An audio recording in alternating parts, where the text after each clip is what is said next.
volen aquesta gent que truquen de matinada.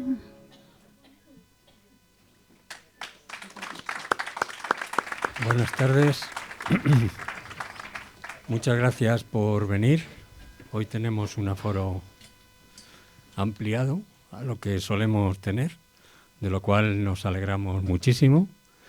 Hoy la sesión está a caballo, digamos, entre la recuperación de la memoria histórica y un pelín también la nostalgia. Habéis escuchado la canción ¿Qué querrá esta gente?, ¿no? Es un grito angustiado de una madre a la cual van a buscar a su hijo la brigada político-social. Total que al final, pues, la madre no está al tanto de la actividad política que realiza su hijo en la universidad y de repente se encuentra con que invaden su intimidad, entran en su casa. Al final, el protagonista de la canción, que es de María del Mar Bonet, como sabéis, pues acaba cayendo por la ventana, acaba muerto.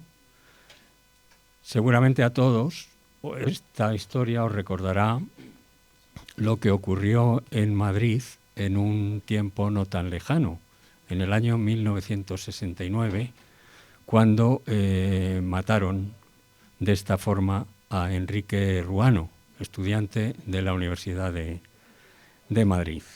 Bueno, para que nos refresquen la memoria,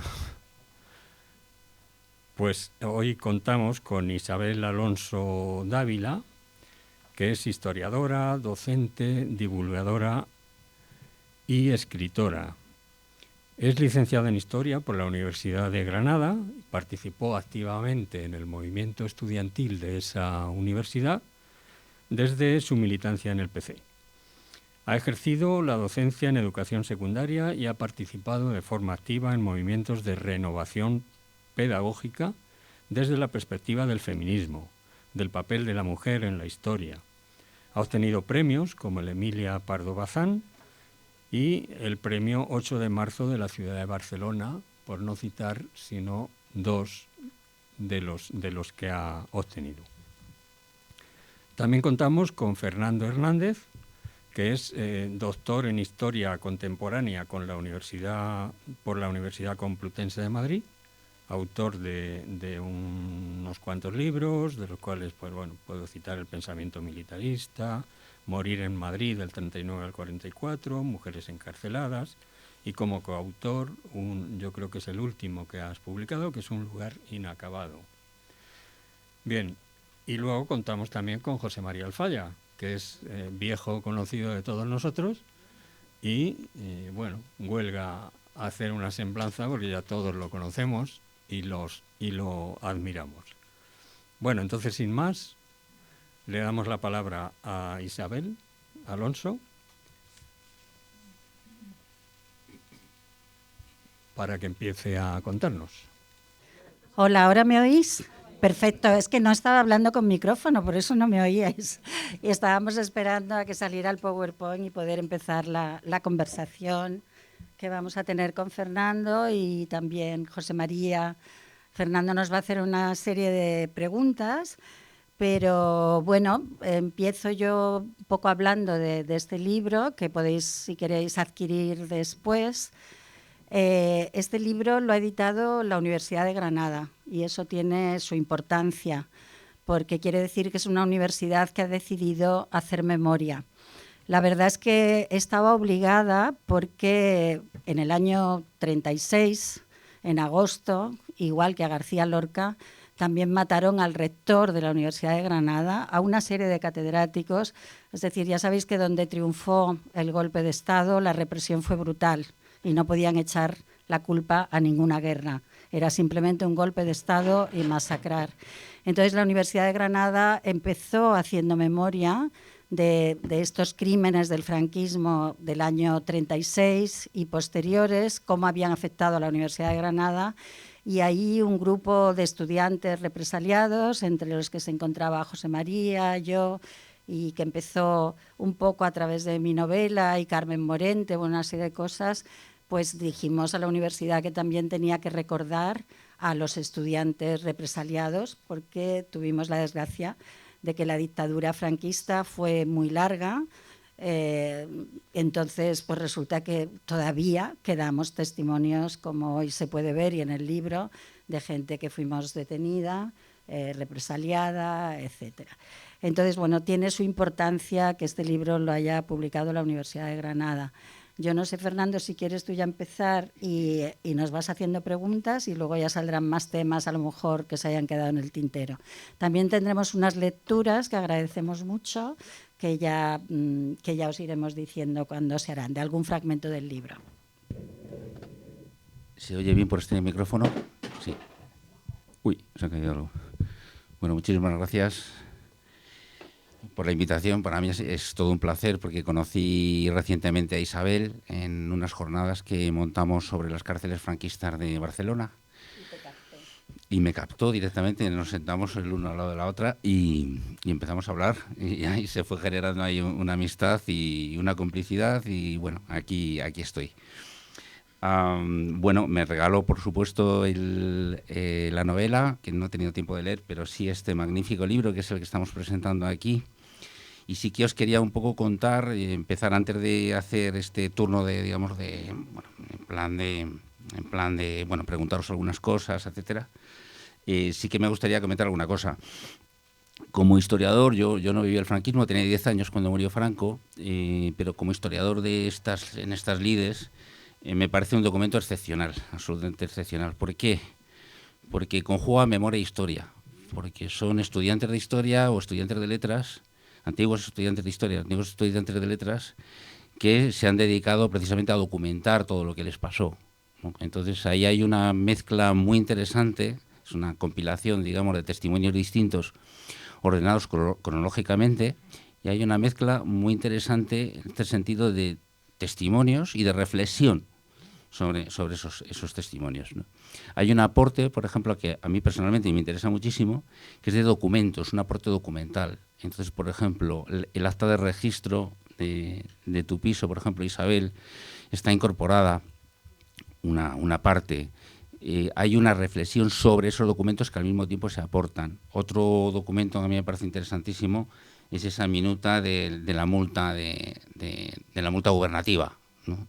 O sea, me parece también, o por ejemplo las minutas o los oficios para que se presenten, ¿no? Una vez que han sido detenidas, deban presentarse en comisaría, ¿no? Personarse allí. Entonces son documentos muy interesantes, ¿no? Yo creo que ahí se conjugan esas dos cosas. Ya sin más, sí que me gustaría preguntaros a Isabel, también a José María, un poco yo parto un poco de lo que he estado estudiando, lo que, digamos, si me he especializado en algo, es un intento, sobre todo lo que es, digamos, la dinámica de las cárceles, ¿no?, franquistas, por dentro, ¿no? O sea, un poco la intrahistoria de esas cárceles. Entonces ahí te quería preguntar un poco cómo fue ese ingreso en prisión, qué contacto, por ejemplo, qué relación tenéis con las presas comunes. Hay una cosa muy bonita que es, digamos, es un leitmotiv y que funciona en muchísimos testimonios de presas políticas, de presos políticos de diversos sitios. Es precisamente la ayuda con los presos comunes, el ayudarles, por ejemplo, a escribir cartas. Entonces, me gustaría un poco que si pudieras explicar algo sobre eso. Gracias. Bueno, pues sí, la verdad es que entrar en la cárcel en aquellos tiempos se ponía en contacto con el mundo penitenciario desde dentro, y un tiempo. Yo tenía 22 años cuando se murió Franco, con lo cual pues salí en libertad provisional. O sea, mi paso por la cárcel de Granada me detuvieron el 10 de octubre del 75. Franco murió el 20 de noviembre del 75. Estamos a 40 días de la muerte de Franco. Estuve 8 días en la Jefatura Superior de Policía de Granada, y después pasé a la cárcel, o sea que estamos ya en el día 18, y salí en libertad provisional, procesada por el Tribunal de Orden Público, el día 13 de noviembre. Lo digo para que veáis que mi experiencia carcelaria, porque luego me indultó Juan Carlos, o sea, estuve procesada con una petición, pero me indultó Juan Carlos, por lo tanto ya no volví a la cárcel, cosas de la edad, digamos, de ser joven y que se muriera el dictador. La cárcel fue súper interesante. Una cosa que a mí me gusta mucho dejar claro, pero bueno, aquí estamos todas personas de una cierta edad y lo entendemos mejor, es la diferencia entre estar en comisaría y pasar a la cárcel. Porque una de las cosas que contamos casi todos en un momento es que la llegada a la cárcel es un momento de tranquilidad. Ya no te van a interrogar más, ya no vas a estar en aislamiento, si es que has estado en aislamiento en comisaría, como yo estuve 8 días, tienes compañeras con las que puedes hablar y una cosa muy importante es que te puedes lavar, te puedes duchar, hay sábanas, no hay una manta asquerosa, hay papel higiénico. La cárcel de Granada estaba como los chorros del oro porque la limpiábamos nosotras. O sea, quiero decir que nuestra primera tarea del día era limpiar la cárcel, repartir esos pasillos enormes. Entonces estaba muy limpia. La comisaría de la Plaza de los Lobos, que por eso se llama el libro así, era una pocilga, las celdas eran una pocilga. Cuando te sacaban de esa pocilga te llevaban a un mundo limpio y de personas duchadas, y esta era la primera cosa que hacían para que tú sintieras que olías mal y ellos no. Entonces la cárcel, allí que había muchas mujeres que con las leyes de ahora no hubieran estado en la cárcel. Había mujeres por aborto, había una mujer que hacía abortos, que era muy maja, todo esto allí no se hablaba, te lo decían otras porque estaba ella, y había una mujer que se había hecho un aborto pero que luego era como muy católica, siempre, bueno, contradicciones, una mujer, una chica muy joven. Luego había mujeres por adulterio, y entonces por adulterio lo más curioso es que una de las mujeres que estaba por adulterio era la mujer de un policía nacional.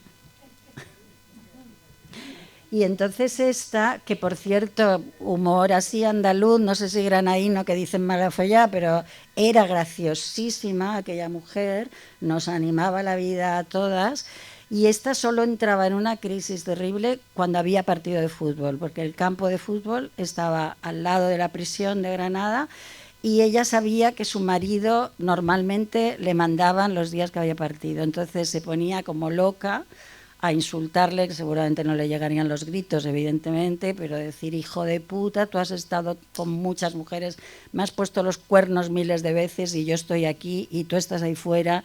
O sea que a nivel consciente ya sabía que era una injusticia estar allí. Entonces, bueno, pues estábamos 4 políticas en aquel momento y entonces pues leíamos. O sea, yo un recuerdo que tengo es que me trajeran una novela que era La naranja mecánica, que debía de ser. Entonces me la trajo una compañera de clase, que luego fue mi cuñada, porque se casó con mi hermano, podíamos leer, y entonces un periodo corto, pues se vivían todas esas ventajas. Claro, yo no estuve mucho tiempo, y entonces sé que allí a veces decían, déjala que tiene el día carcelero, cuando una mujer le daba o por llorar todo el día o tal, ya no podía llevar el ánimo. O sea que evidentemente era una situación dura, pero que respecto a comisaría, si es que quizás 2 no son muy interesantes, ¿vale? Entonces respecto a comisaría eran los recuerdos que tuvimos. También había una mujer gitana que estaba por un delito, digamos, de diríamos, no sé, un crimen contra el honor, porque una chica gitana se había enrollado con un chico de otro clan sin tener permiso, y esta era bastante cerrada respecto a nosotras, que éramos payas. Pero bueno, fue muy interesante. En la cárcel de Valencia, ya me callo, en la cárcel de Valencia, que estuve muy poco, pero la maestra de la cárcel de Valencia, Presen, resulta que luego fue una persona conocidísima en Valencia, introductora del feminismo, y luego terminó siendo profesora de la Facultad de Trabajo Social. Entonces, bueno, pues tuve la suerte de estar con ella, pero fue muy poco tiempo. No sé, José María, ¿tú qué recuerdas de allí de Granada? Tengo muchos recuerdos de Granada y muy particulares, porque a mí me encargaron la parte surrealista y cómica de la represión franquista.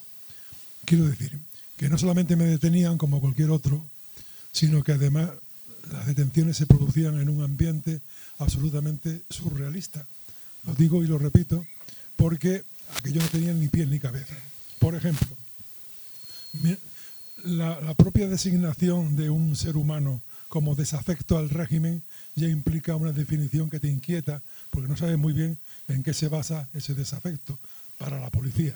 Para ti era claro que el desafecto venía por el encontronazo con un modelo de sociedad y de vida que nos proponían que no era satisfactorio. Nosotros, cuando estábamos en la facultad y cuando nos incorporamos a la lucha democrática, no estábamos pensando en hacer una revolución, aunque hubiese referente. Lo que estábamos viendo y viviendo era la imposibilidad de tener una vida digna en el plano intelectual y en el plano material, en un sistema tan absolutamente cutre y en crisis como era el franquismo, de la última parte del franquismo. Es decir, que nosotros peleábamos por nuestra vida, y peleando por nuestra vida llegábamos a la conclusión de que había que fabricar otro mundo nuevo, porque el que había y nos proponían no nos valía.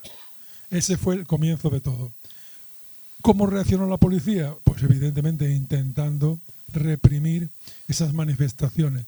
Iban a reprimir las manifestaciones e inmediatamente pasaron a reprimir a las personas que aparecíamos como implicados en esas historias que eran de desafección al régimen. Repito la palabra que suena muy solemne.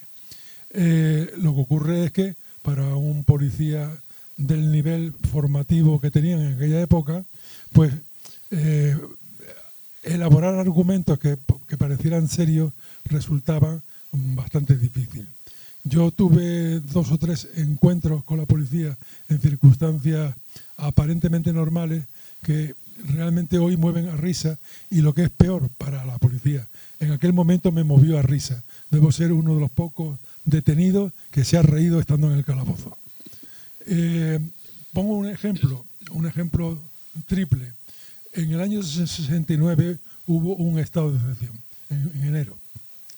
En ese estado de excepción la policía literalmente lo que hizo fue tirar de lista y detener y llevar a comisaría a una serie de alumnos que ya estábamos significados por nuestra participación en las actividades del Sindicato Democrático de Estudiantes de la Universidad de Granada.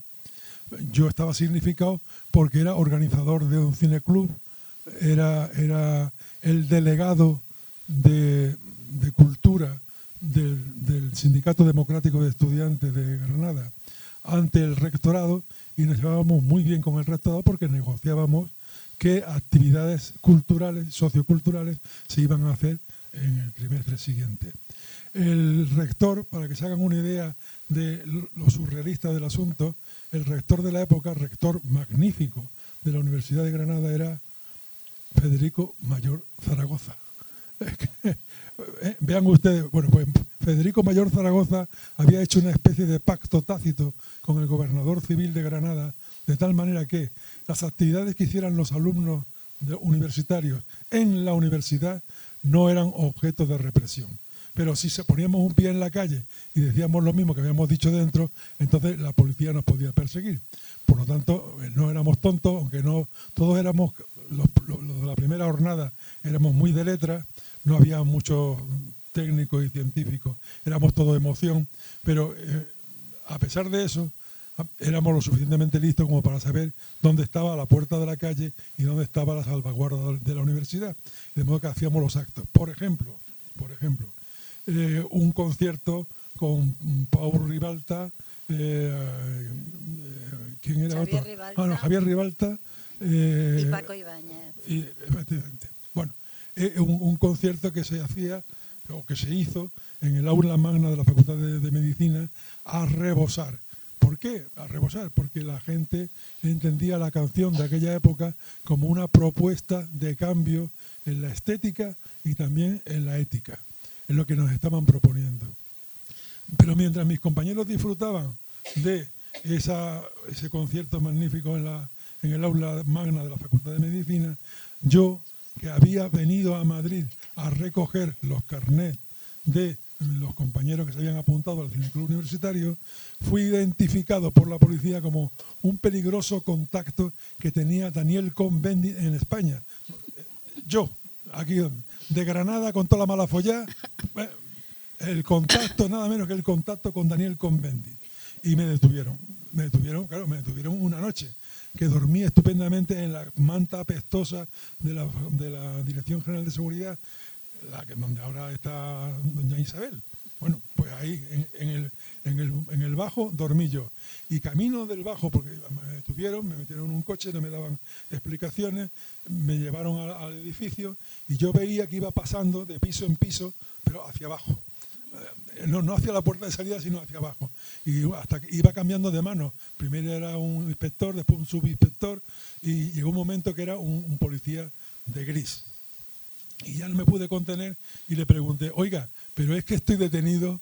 Y entonces se me queda mirando asombrado y me dice, pues claro, pues tiene mucha gracia porque no sé por qué. Dice, usted sabrá. Una lección absoluta de lo que es el relativismo culpabilizador, que después se ha utilizado muchas veces. Bueno, pues me tuvieron hasta el día siguiente allí durmiendo la noche, y al día siguiente me dijeron en un tono madrileño, tirando un poco a chuleta, me dijeron, te vamos a pedir disculpas porque parece que ha sido un error, pero dinos una cosa, ¿tú has hablado de Daniel Cohn-Bendit? Digo, ¿cómo, en público o en privado? Porque no estaba muy claro, si es que ya me tenían fichado hasta en mi propia casa, pero yo no había hablado de don Daniel Cohn-Bendit, habían hablado los periódicos dando la noticia, un tanto empalagosa, de que Daniel Cohn-Bendit se disponía a venir a España a hacer la revolución. Y mira por dónde yo era el encargado. Bueno, pues en la ficha que me hicieron cuando me echaron a la calle, al día siguiente, figuró para siempre ya que yo era el probable contacto con Daniel Cohn-Bendit. O sea que el problema no era lo que hacía, sino lo que la policía dejaba por sentado que tú hacías. Bueno, hay más anécdotas, pero prefiero que pase el turno y seguimos hablando. No, un momento os quería decir, este es el capítulo que ha escrito José María, que se llama Cuando llegué a Granada, un viaje entre Ceuta y el mundo. Como él muy bien dice, que seguramente era el único que se reía en comisaría, yo lo he leído muchísimas veces, cada vez me muero de risa. O sea, realmente, o sea, este capítulo lo lees y terminas a carcajadas, lo cual no quiere decir que no haya que contrastar después con otros capítulos más dramáticos, porque nos reíamos. Yo sí, en comisaría no me reí, pero en la cárcel sí. Luego puedo contar alguna, pero hay que recordar que las situaciones eran dramáticas, pero nos reíamos, además éramos muy jóvenes. Os recomiendo el libro, desde luego, y este capítulo, que es el segundo, porque ha ido por orden cronológico la cosa. Primero es el de Bernabé López García y el segundo de José María Alfaya. Bueno, muy interesante, pero además te mueres de risa. Sí, bueno, doy fe también porque lo leí hace muy poquito, pero vamos, sí, efectivamente es muy gracioso, está muy bien escrito. Y luego la anécdota que has avanzado un poquito de lo de los cineclubes es fantástica, ¿no? Ese encontronazo que acabo de definir que tuviste con la policía, ¿no?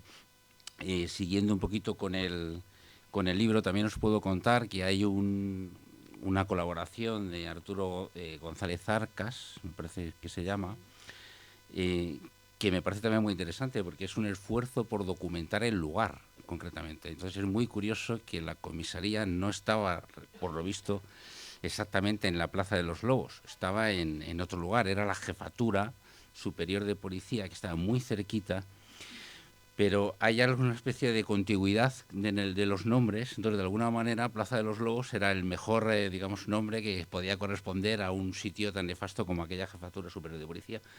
Pero lo que hace Arturo es precisamente indagar en ello, ¿no? E incluso aportando planos para ver un poco dónde estaban los lugares. Entonces, me parece un esfuerzo muy interesante de documentación, también que tiene mucho que ver con los perpetradores, que es lo que se está haciendo también en historiografía, no solamente las víctimas, sino también un poco los perpetradores, quién era esta gente, ¿no? Entonces, en este sentido hay un comentario que tú haces porque tú aportas la documentación del acta de registro y aportas, por ejemplo, no puedes aportar los nombres de los que detuvieron, ¿verdad, Isabel? Sí, a ver, contesto primero a lo del lugar, porque aquí ha habido bastante polémica, ¿no, José María? O sea, José María y yo hemos estado en el grupo editor del libro, que éramos 4 personas, y estaba también nuestro compañero Arturo González Arcas. Y entonces, primera cosa que os quería contar es que Arturo, el primer recuerdo que contó era la policía registrando su casa, los panfletos en la sopera. Y a mí me pareció interesantísimo y habrá que decirle que luego lo publique ese otro. Y luego decidió entrar en este tema, que es verdad que es muy interesante, ¿no? Detrás de todo el intento de Arturo de que quede muy claro el sitio, hay un intento también por establecer la distancia entre lo que eran los policías nacionales, para los sociales unos mandados, que cobraban mucho menos y los de la Brigada Político-Social. O sea, él nos explica, y en este plano que pone en el libro se ve bastante bien, pero vais a entender. Yo aquí lo veo peor, pero creo que vosotros mejor. La Plaza de los Lobos habéis ahí donde está el número 3, ¿no? El número 4 nos cuenta él en el artículo que era el parking de los policías, o sea, de los coches de la policía. Aquí hubo una cosa de risa, se llevaron mi coche el día que me detuvieron y lo metieron en ese parking.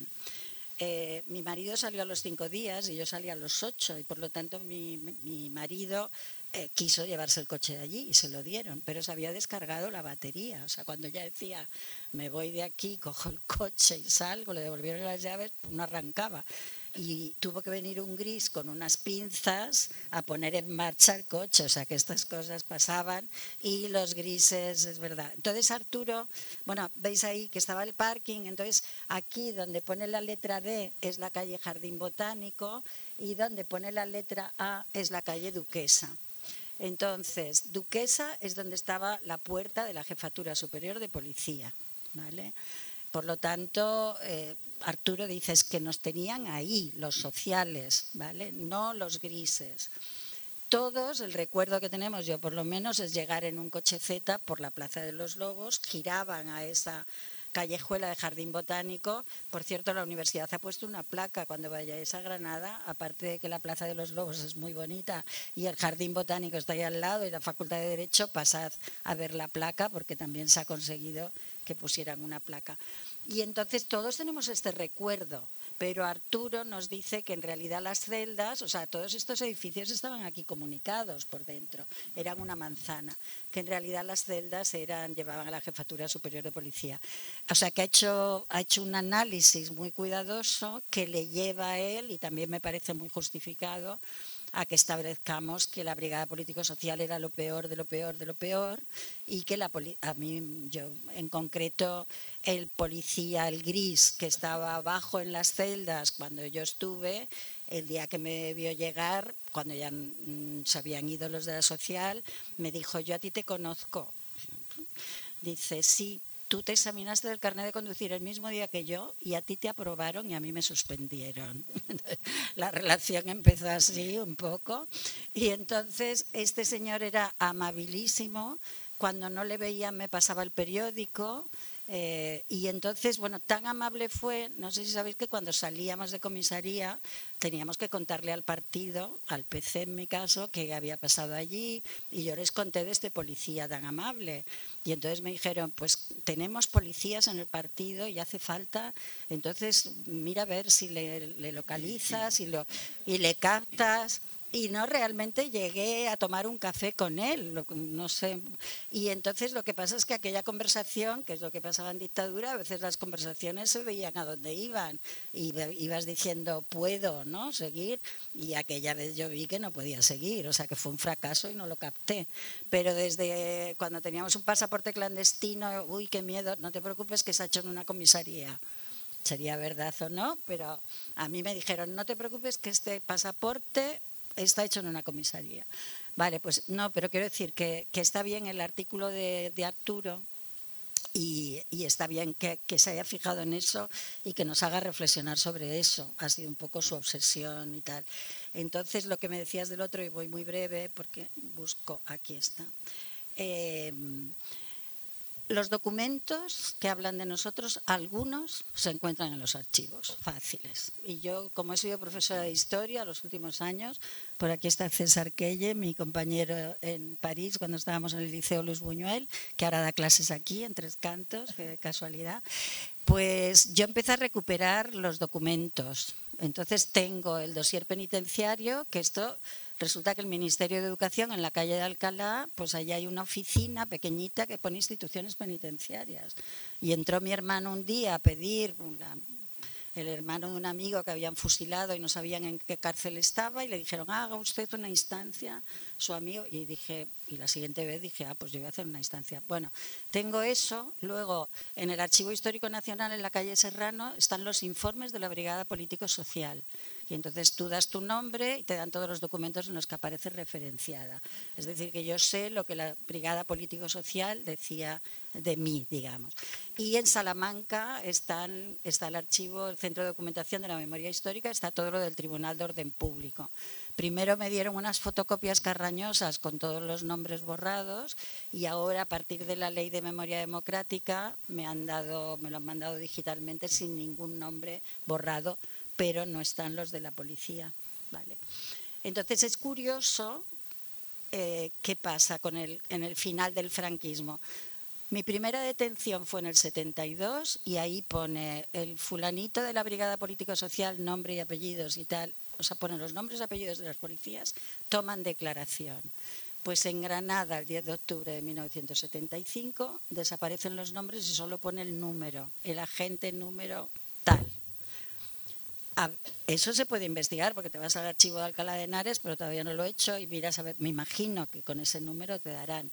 Pero eso quiere decir que ellos ya estaban suponiendo que los documentos que no les diera tiempo a destruir, porque de esto se encargó muchísimo el ministro del Interior de infausto nombre, y ha salido en las memorias de otros ministros, como Martín Villa mandó, por ejemplo, los archivos de los gobiernos civiles, en algunos han desaparecido porque él dio la orden y tal. Pero sí que es verdad que a veces, bueno, pues hay documentos, por ejemplo, no tengo nada de la cárcel de Valencia y sí tengo todo de la cárcel de Granada. Entonces, bueno, es muy interesante ver los documentos después para refrescar la memoria.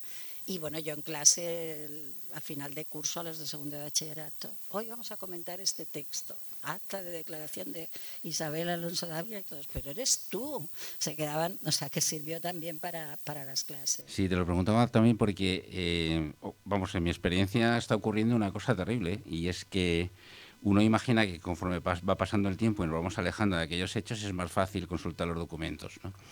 Entonces hay una instrucción del Ministerio del Interior, del Archivo General del Ministerio del Interior, que procede a la Dirección General de la Policía del año 2006, que establece unas medidas, digamos, de seguridad, entre comillas, a la hora de acceder a los nombres, en concreto de todos los que son funcionarios o miembros del cuerpo de la seguridad del Estado. Lo hace, es una instrucción tan restrictiva que ahora mismo imposibilita el rastrear ya no nombres de perpetradores, sino de cualquier otro nombre que aparece en el documento. Es decir, por ejemplo, compañeras de expediente, etcétera. Eso se aplica para documentación policial y para documentación penitenciaria. Y esto es nuevo, esto es relativamente nuevo, es del año 2006 y está paralizando muchísimas investigaciones que llevamos a cabo. Yo pude hacer una investigación sobre la cárcel de Ventas, pude consultar los expedientes penitenciarios de muchas mujeres, de las que fallecieron entre el 39 y 45, 80 de ellas por fusilamiento, y no tuve ningún problema en el año 2001-2002. Ahora, sin embargo, tengo que pedir nombre a nombre, puedo eternizarme, tengo que ir yo con los nombres, es decir, no puedo acceder a la base de datos. Eso obstaculiza completamente y paraliza cualquier investigación. Os quería preguntar un poco, ya descendiendo al... Sí, José María, ¿tú tienes documentos tuyos? No los has buscado, pero a lo mejor los buscas o no. Ahora se hace todo por internet, sin moverse de casa. No, yo os quería enseñar, esta es la carátula que primero yo tuve borrado, o sea, eran fotocopias que primero borraban los nombres de las demás y luego te lo fotocopiaban, y luego la que tengo ahora, pero es porque lo he pedido yo, que estoy afectada. Claro. Pero en realidad también hay archiveros que sostienen que según la Ley de Memoria Democrática tendría, ya lo sé, que hay Enar Alonso, la archivera de Ávila, siempre dice, no, según la ley y los artículos que dice la ley hay que dar todos los documentos. Pero todos los historiadores comentáis que cada vez lo ponen más difícil. Claro, porque es que hay una duplicidad de protocolos. Entonces, por ejemplo, Tomasa Cuevas, conoceréis a Tomasa Cuevas, que estuvo encarcelada muchos años en varias ocasiones. El expediente de Tomasa Cuevas de Guadalajara, de la prisión de Guadalajara, ahora mismo sí se puede consultar porque está en el Archivo Provincial de Guadalajara y se puede consultar sin ningún problema. Pero procedía, digamos, del Ministerio del Interior. Cuando estaba en el Ministerio del Interior no se podía consultar. Bueno, se podía consultar, pero ya digo, con estas anonimizaciones de otros nombres, etcétera, y con muchos problemas. Es un poco locura, pero el asunto es que hay una especie de brindis al sol en la Ley de Memoria Democrática, que es el acceso universal a los archivos, pero eso no se está aterrizando archivo por archivo. Hay algunos archivos que funcionan muy bien ahora mismo, caso de algunos archivos intermedios militares, y otros que en absoluto. Y son los archivos que dependen de Interior, donde está toda la documentación de policía y de militar. Por eso también me ha interesado mucho esa documentación que aportas y esa también reflexión sobre los nombres. Una cosa que también me ha gustado mucho es el documento que aportas de ese manual, digamos, de instrucciones, ¿no?, para los comunistas ante los jueces, y eso no sé si nos podéis contar algo sobre eso. Tú también lo conocerías. O sea, María, a lo mejor tú sobre eso. Ese era un libro leído con mucha atención porque decía En el archivo del PC los tengo. los comunistas ante la policía y los tribunales. Y éramos capaces de hacer el chiste si llegamos enteros. Porque, claro, suponer que ante la policía y los tribunales tú ibas a tener ese comportamiento absolutamente heroico era mucho suponer, aunque hubo casos ejemplares de gente que aguantó carros y carretas para cumplir con su papel político, histórico y organizacional. Hay ya a estas alturas suficientes libros escritos y algunos que están por salir, en la que se cuentan los enormes esfuerzos que hicieron los militantes comunistas del Partido Comunista de España y otros partidos comunistas y otros partidos que no eran comunistas por preservar la dignidad del detenido frente a cualquier abuso colocado sobre el abuso primario de la detención por razones de militancia democrática.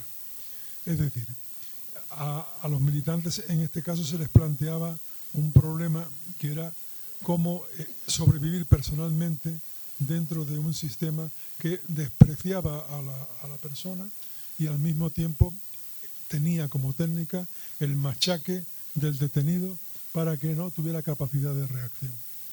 Eso la policía lo practicaba con una naturalidad pasmosa, pero bien es verdad que en algún caso esa naturalidad podía ser contrarrestada por la naturalidad del detenido y que afortunadamente no en todos los casos la respuesta era un incremento de la represión física, porque hasta en eso la represión franquista era terriblemente clasista. Es decir, que les pegaban muchas más hostias a un obrero que a un estudiante. Eso se pongan como se pongan. La verdad es que los estudiantes, por el origen social que teníamos la mayoría de nosotros, teníamos mejor agarre social para sobrevivir a cualquier intento de represión. No solamente porque teníamos una familia que respondía solidariamente con todos los problemas internos que después se pudieran dar entre familiares, pero como familia el reflejo estaba garantizado de que tu familia te defendía. Y por otra parte, la policía no era ajena, la policía y las autoridades. Por ejemplo, el gobernador civil, por llamarlo de alguna manera, gobernador civil de Granada, durante el primer estado de excepción, se vio en un verdadero aprieto, porque literalmente no sabía qué hacer con tantísimo hijo de gente del régimen. Porque uno de los graves problemas que tuvo el franquismo para mantener su control de la situación era que los hijos de los vencedores no estaban con los represaliantes, sino que los hijos de los vencedores en gran medida estaban reclamando un nuevo país democrático y un nuevo país con un comportamiento mucho más normal sobre la libertad de expresión, por así decirlo, vamos. Y este es un problema que el franquismo vivió con apuro, porque no podían excederse excesivamente en la represión, sobre todo en los aspectos más físicos. Claro que hubo casos notables de gente de buena familia que fueron tratados a palos, pero no era la regla general. Ahora bien, eso no quiere decir que no puedas sufrir humillaciones sin cuenta. Yo mismo me encontré en una ocasión detenido en una comisaría, imagínense el cuadro, de inspectores y subinspectores, o sea, policías de los de gabardina, vamos. Policías de gabardina fumando todos y en corro, mientras yo estaba en una esquina de la oficina y de vez en cuando miraban, volvían la vista y me miraban. Y yo pensando qué iban a hacer, de qué estaban tomando medidas, ¿no? Al cabo de un minuto me dicen que me desnude y ya entonces empiezo a sospechar que me van a convertir en cenicero de los que estaban fumando. Claro, no me quedaba otra, pues me tuve que desnudar. Pero como era de clase media y pudoroso, yo no podía concebir que estuviese con mis testiculillos al aire, además testiculillos, porque en esas circunstancias pues, todo disminuye. Bueno, pues yo estaba en calzoncillos cuando se me ocurrió la frase salvadora. Me crucé la mirada con uno de los policías y le dije, ¿también me quito los calzoncillos? Y él me miró, tomó conciencia, estoy seguro de que tomó conciencia de la ridiculez inútil de aquella situación y me ordenó con talante así displicente, vístete. No me he vestido más rápido en mi vida. Sigan ustedes. No, tengo que decirte que este documento, que en las reuniones de célula, una de las cosas que se decía, bueno, para la próxima reunión, orden del día, los comunistas ante la policía y los tribunales, lo leéis. Y es verdad que aunque no pudiera evitar determinadas cosas, te daba una información muy importante. Yo, por ejemplo, me he llevado la sorpresa cuando he rescatado mis papeles de que yo me negué a firmar el acta de registro de mi casa. Y me negué a firmar el acta de registro porque no había habido una autorización judicial. Entonces les dije, para registrar mi casa tiene que haber una autorización del juez. No era verdad porque siempre había estados de excepción y había un decreto ley antiterrorista y con él me enseñaron el del jefe de la policía.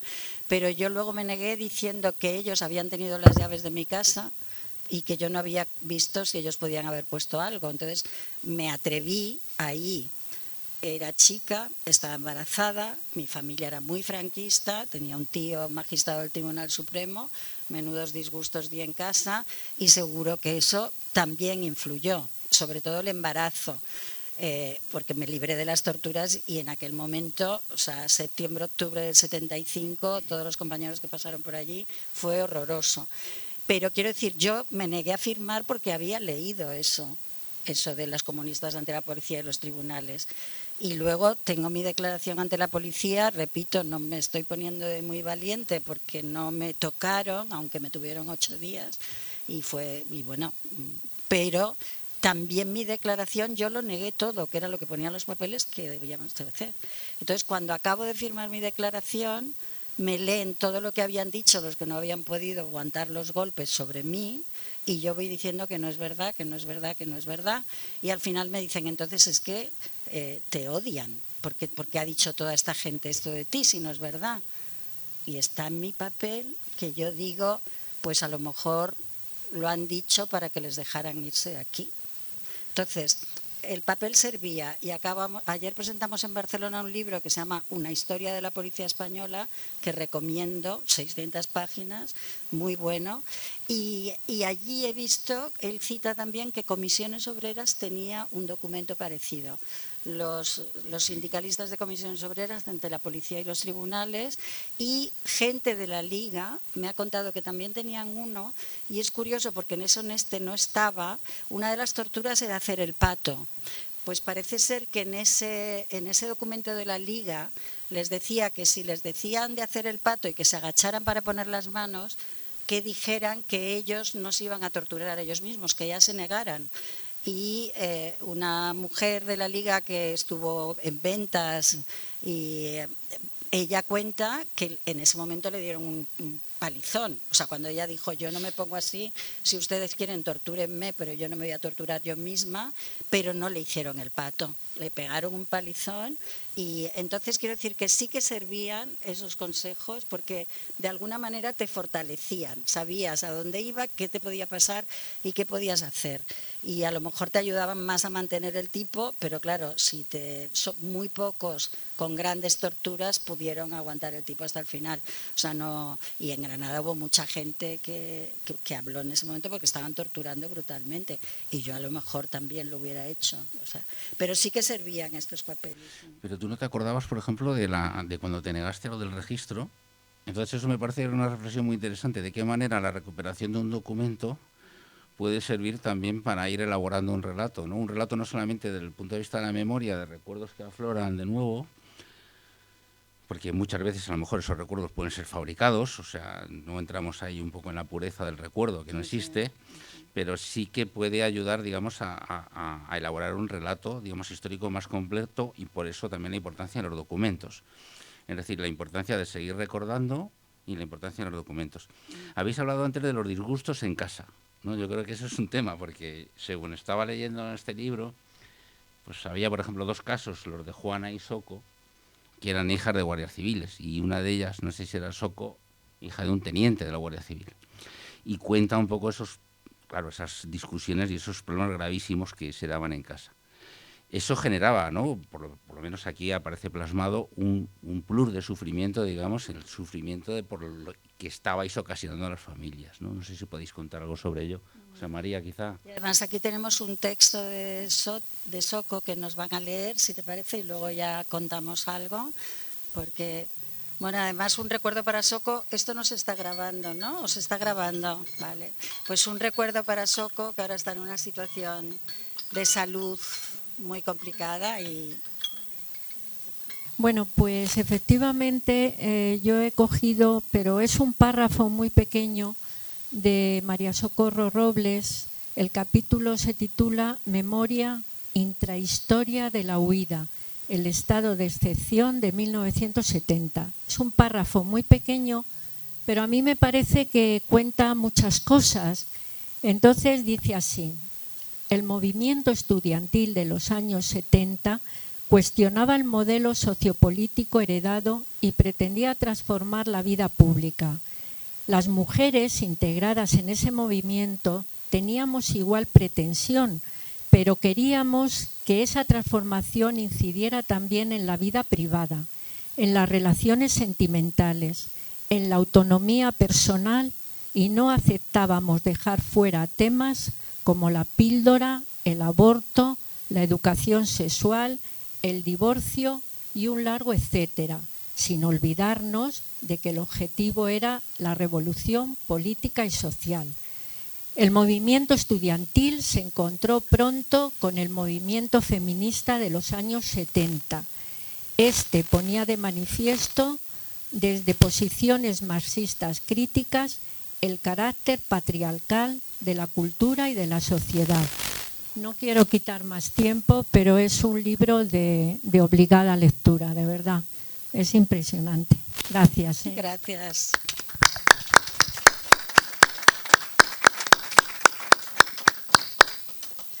Familias, José María. Disgustos en casa.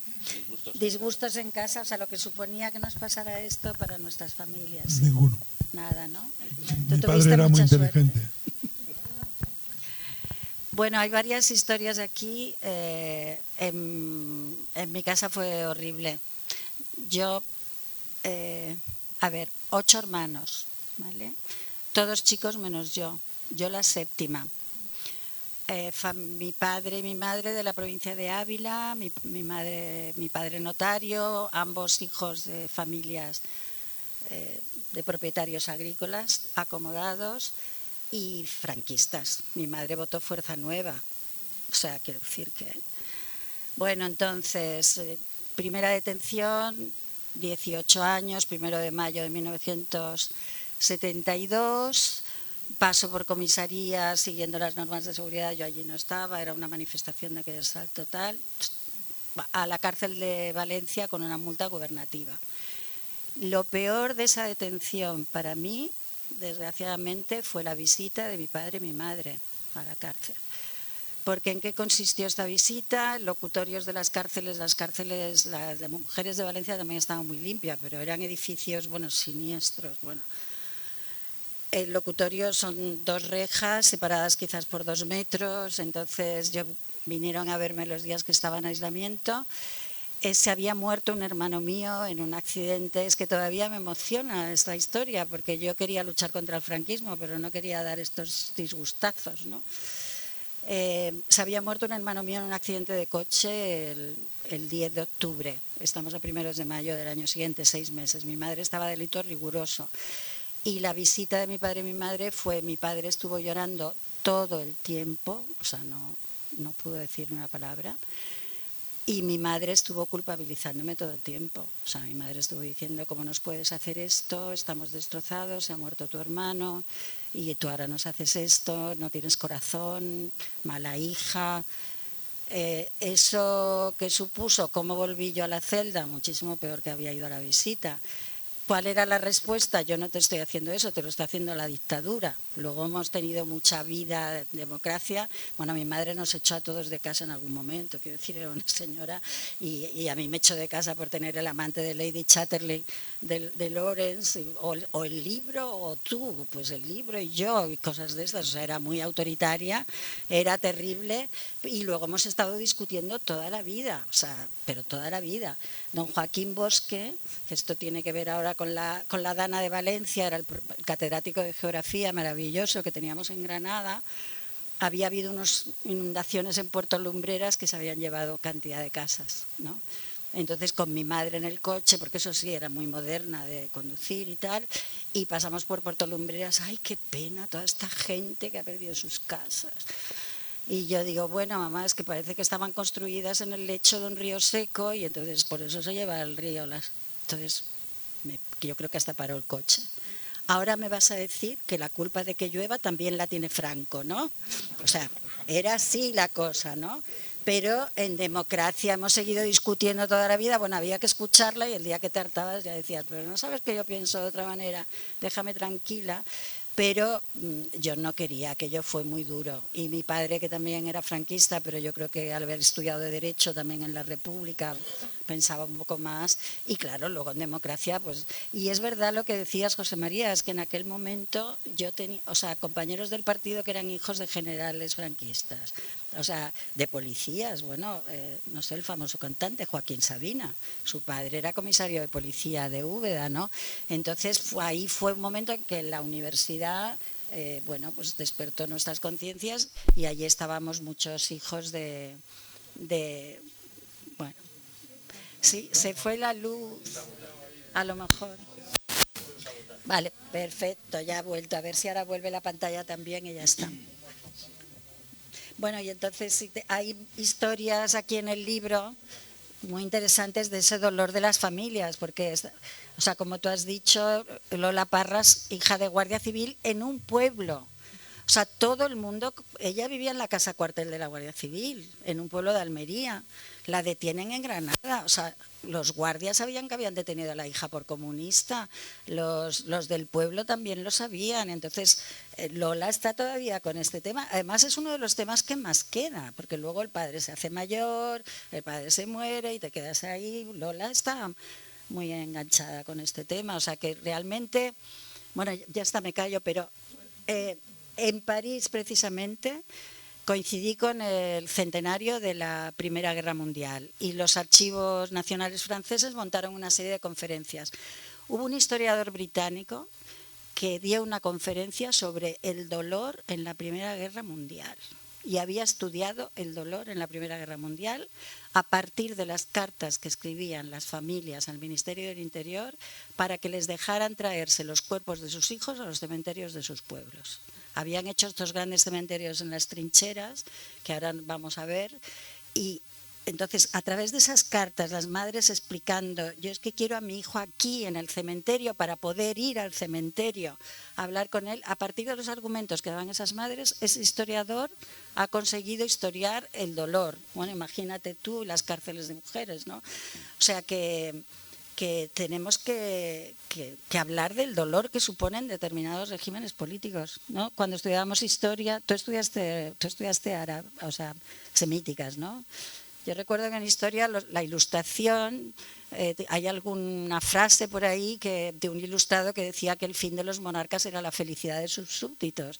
Pues eso, hay regímenes políticos que nos hacen un poco más felices y otros que nos hacen muy desgraciados. Las dictaduras, las peores. Y luego podemos ir variando, pero hay momentos en que se pasa, bueno, que hay mucho dolor y ahí está.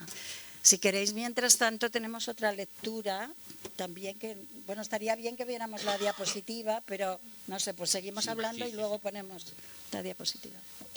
José María iba a decir algo, ¿querías decir algo sobre las familias? No, la familia, ni el municipio, ni el sindicato, hay que separarlos mucho porque si no se forma un quilombo que no. Yo creo que lo interesante del libro es dos cosas. Uno es la variedad y diversidad de los enfoques. O sea, cada uno de los que hemos participado en el libro hemos terminado escribiendo nuestros recuerdos. No es una obra historiográficamente asentada, sino es, al contrario, es la recogida de materiales para después poder trabajar historiográficamente y contribuir a que la memoria tenga el apoyo de la historia. Porque si no, podemos encontrarnos en una pelea un tanto inútil y sobre todo una pelea que hace que, en vez de ser capaces de encontrar una explicación conjunta a lo ocurrido, nos parapetemos cada cual dentro de la imagen que nos hemos hecho de la historia que nos ha tocado. Y creo que el esfuerzo mayor hay que hacer para tener una imagen lo más correcta posible, pero apoyada por garantías historiográficas que delimiten claramente lo que fue la realidad de la represión en el tardo franquismo. Lo que fue a nivel de represaliados y, ¿por qué no?, lo que fue a nivel de la gente que participaba como hombres, mujeres, pero mucho más hombres, desde luego, prohombres del régimen. Y la transición no puede explicarse si no se atiende también a la pretransición. No podemos explicarnos lo que ocurrió después en la transición si no conocemos estrictamente lo que ocurrió en los años 60 y 70. Y lo que había ocurrido antes también, por supuesto. Pero insisto en la idea porque es muy frecuente que al hablar de estos temas se enfoquen más desde el punto de vista emocional y ético, más que sobre el punto de vista histórico y social y además cultural. Porque hay una carga de valores que se instalan en una sociedad porque se inoculan de una forma brutal, nada menos que a través de un golpe de Estado y una guerra civil. Y esa inoculación de valores, de manera de entender el mundo, tardan muchos años en poderse contrarrestar. La prueba la tenemos ahora mismo nosotros con nuestra situación en cuanto a los valores que se están manejando actualmente en la sociedad española. Tú dices, José María, que estoy completamente de acuerdo en lo que dices, de que es un aporte, digamos, de memoria para luego elaborar un relato histórico, pero sí que a mí me gustaría destacar que hacéis un gran esfuerzo de análisis, o sea, de reflexividad sobre vuestra propia experiencia.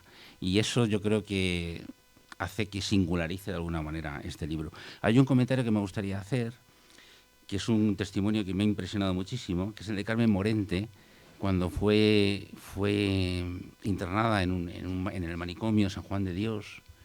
Es cuando habla en el psiquiátrico, bueno, manicomio sí, de aquel momento. Bueno, pero que en San Juan de Dios era otro sitio, era un hospital. Pero me impresiona mucho porque habla de una he llegado también a conocer a partir de otros testimonios de una serie de personas que acababan, o sea, con algún tipo de, por lo que fuese, trastornos mentales o lo que fuese. Gracias, José María. Pero que acababan ahí, o sea, de manera indefinida en los manicomios. Entonces eso me interesa también porque habla precisamente, que decíamos antes, de sufrimiento, de violencia, si queréis, estructural, pero incluso va más allá del franquismo. Es decir, es un poco la historia profunda de este país, también hablaba de un hijo suyo también que lo perdió porque lo dieron a no sé qué personas, ¿no? Entonces me interesa también digo, porque es el trasfondo un poco de la historia de este país, ¿no? Más allá incluso de la época del tardofranquismo, ¿no? Vale, desde el capítulo que hablas de Carmen Morente, que se llama La carta de una madre, y fijaros qué emocionante que Carmen Morente ha encontrado el borrador de la carta que escribió su madre. Entonces nos vas a leer un fragmento del capítulo de Carmen Morente y luego si quieres lo comentamos más.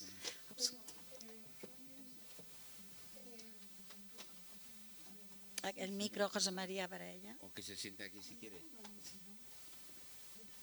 Y de todas maneras es muy curioso. Mira, es que, perdón. No, adelante. No, que como lo has dicho, si no se han leído el libro, la chica esta que fue violada por el señorito y que después la tenían allí metida en el manicomio porque la habían apañado para quitarle al niño y demás, es una que se encuentra Carmen Morente. No vaya a ser que se crean que era ella la que perdió al niño.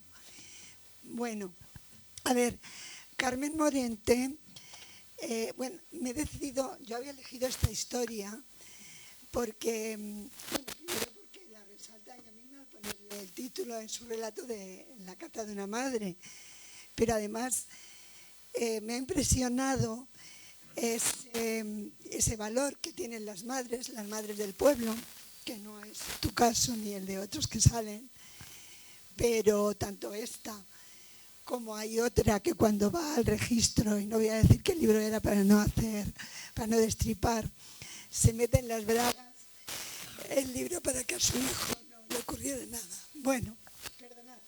El caso es que Carmen Morente, me voy a ver si no se acopla, pues estaba ya que no podía más con los interrogatorios y bueno, ella misma se dio un cabezazo y con un banco de piedras se quedó inconsciente, la llevaron lamentable al hospital de San Juan de Dios.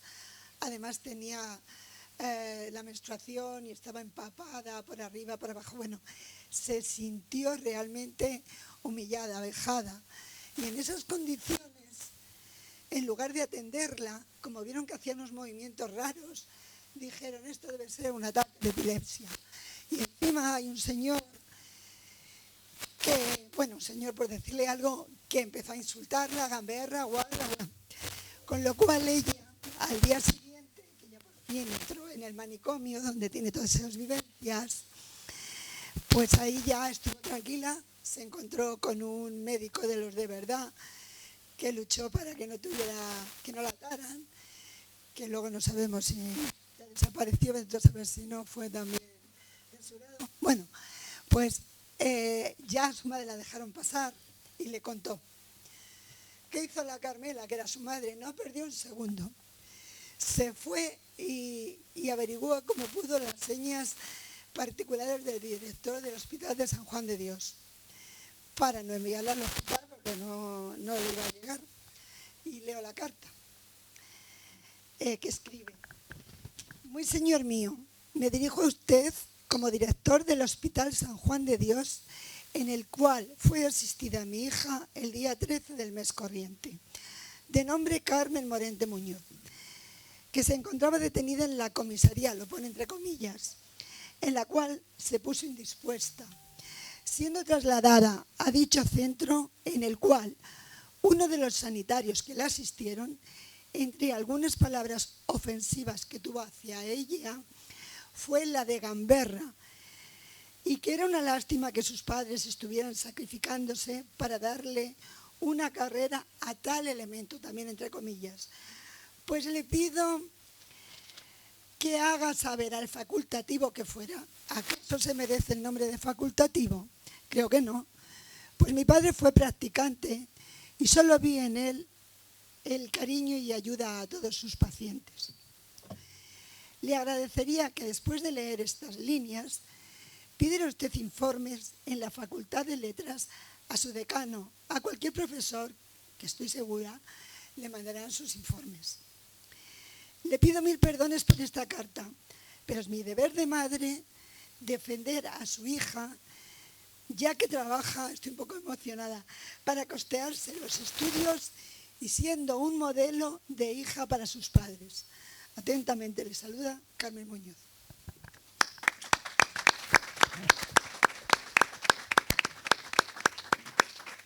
Bueno, en el libro tenéis la foto actual de Carmen Moreno con su madre en la exposición en que expusieron este borrador de la carta, porque claro, el original de la carta no está, pero está el borrador que ya se hizo antes de mandarla, ¿no?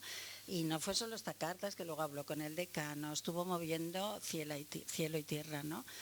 En este caso era una familia republicana represaliada, los dos abuelos estuvieron represaliados, o sea que aquí vemos otro tipo de familias que venían de la lucha ya de defender la República, ¿no? Carmen siempre dice que su abuelo el ferroviario era masón y que el otro era, creo que del Partido Socialista, y ambos pasaron por las cárceles franquistas en los años 30.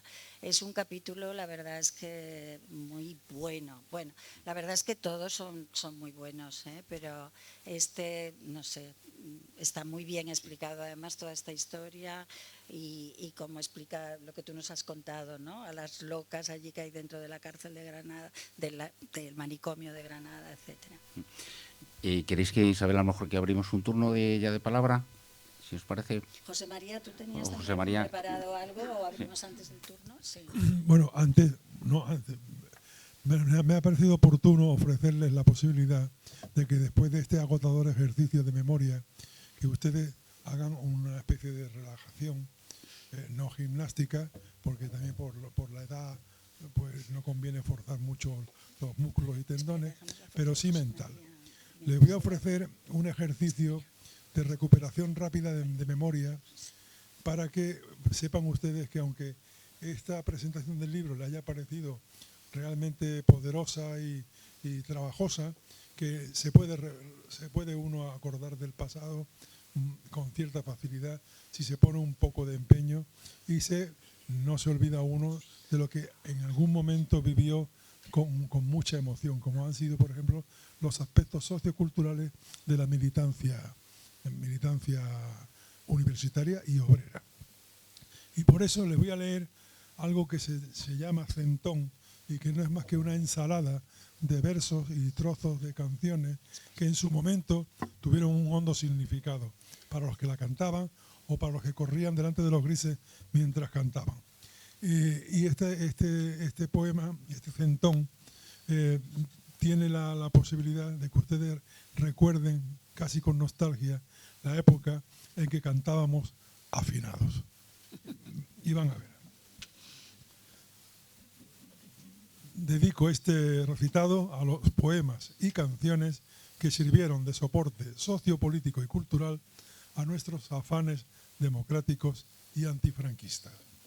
Y dice así: cuando ya nada se espera personalmente exaltante, te recuerdo, Amanda. Para la libertad, sangro, lucho, pervivo. Por la ciudad, camino, no preguntéis a dónde. Pero siempre que lo intento, a la calle que ya es hora, ha salido ya el tranvía. Caminante, no hay camino, se hace camino al andar al vent, la cara al vent. Prefiero caminar con una duda que con un mal axioma. Nosotros somos quien somos, ni cola de león, ni cabeza de ratón, prefiero ser diente de ajo. Un hombre solo, una mujer, son como polvo, como un perro de nadie ladrando a las puertas del cielo. Habrá un día en que todos, el pueblo unido, el que hace lo que le viene en gana, jamás será vencido. Sueña cantando la del pirata cojo con pata de palo. Vive soñando a galopar. Me monto en el ave, que es rápido y suave, y aunque me tiren el puente y también la pasarela, veremos una tierra que ponga libertad, sin ira, libertad. Y tiene que llover a cántaros. Habla, pueblo, habla. Hombre blanco, hablar con lengua de serpiente. Me lo decía mi abuelito. Esta gente, ¿qué querrá? Me lo decía mi papá. Poderoso caballero es don dinero. Aquí pensaban seguir ganando el 100%. pagando las cuentas de gente sin alma que pierde la calma con la cocaína. Díganme no. No todo va a ser follar, Yolanda. Eternamente, Yolanda. Tú ya no puedes volver atrás. Resistiré, erguido frente a todo. Aunque los vientos de la vida soplen fuerte, soy como el junco que se dobla, pero siempre sigue en pie. Otros esperan que resistas, hasta que el cuerpo aguante, hasta que quiera mi voz. Resistiré.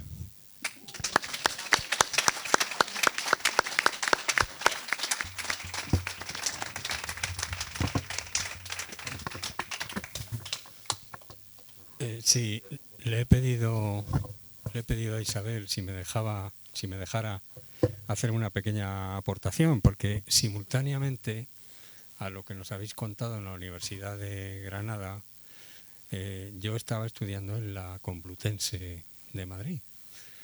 Y bueno, las vivencias son parecidas, son prácticamente iguales, con una diferencia fundamental. Nosotros no teníamos como rector a Federico Mayor Zaragoza.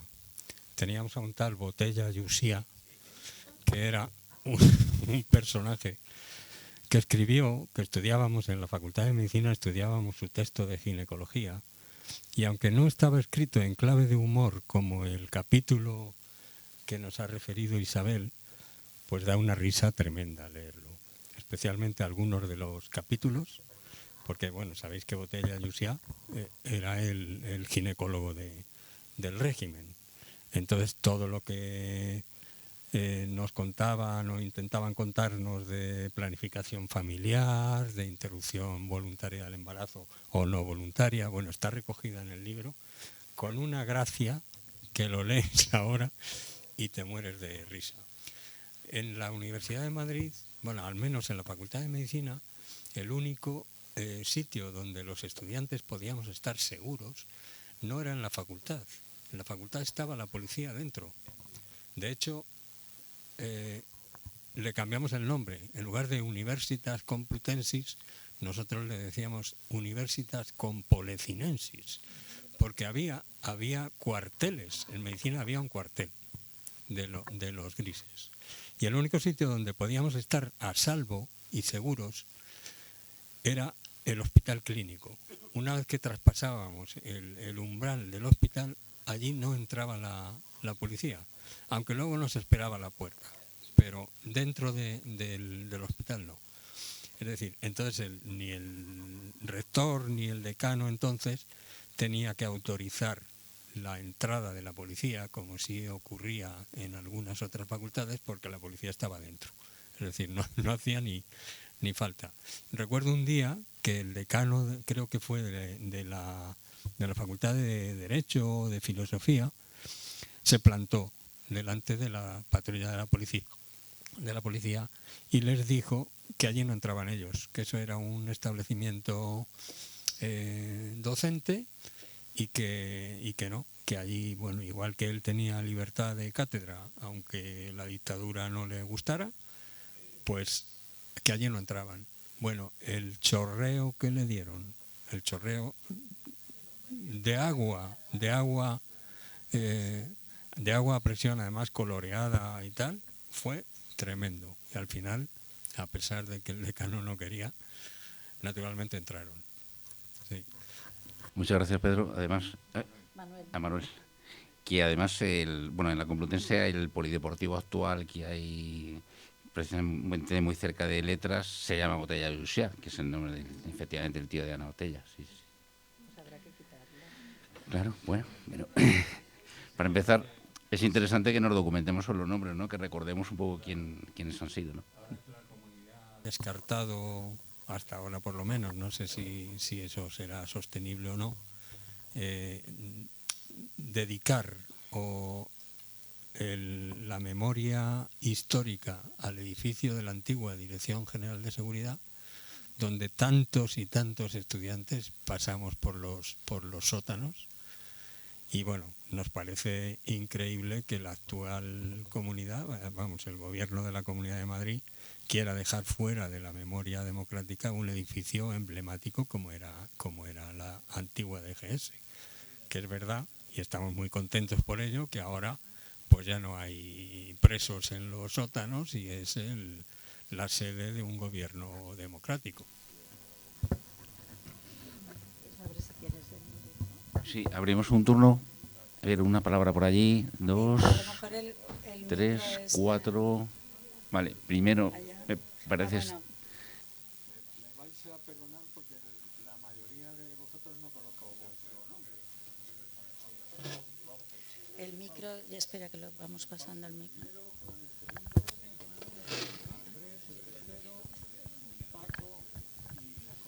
¿Quién fue el primero? Fausto, he oído.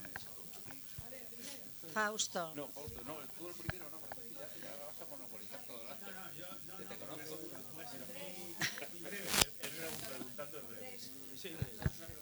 No. ¿Se oye? ¿Se oye? ¿Se oye? Perfectamente, sí. Ah, vale. Bueno, no. Yo lo que quería decir es que he leído el libro también, porque ha habido alguna otra presentación aquí en Madrid y yo lo compré y es un libro que corroboro todo lo que se ha dicho aquí. Voy a comprar otro libro porque le quiero regalar. Pero yo es que he leído otro libro de la coordinadora, de Isabel Alonso, que se llama Como un pulso. Y todo lo que ha contado ahí ya me lo sabía yo.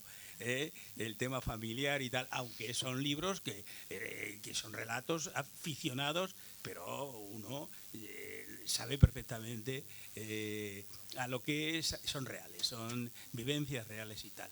De manera que no solamente tiene este libro, tiene más, aparte del que digo yo, tiene más libros. De manera que simplemente ya me callo, que es recomendable el libro Como un pulso también, que creo que hay ejemplares aquí también para adquirir.